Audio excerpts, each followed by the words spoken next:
त गॾिजी वेहूं पाण में प्यार वारी कचहरी कयूं थोरो घटि कर गुस्से खे त गॾिजी वेहूं पाण में प्यार वारी कचहरी कयूं जेकी थियो सो छूटो कर बदमाण ॿधो वेही आराम सां सूर दिल जा वंझियूं मां बि केॾो अचां थो परे खां कही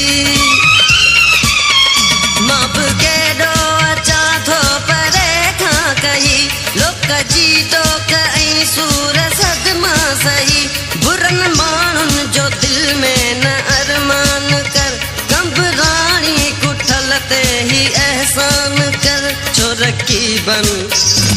रकीबन खे वेही करी फोन थो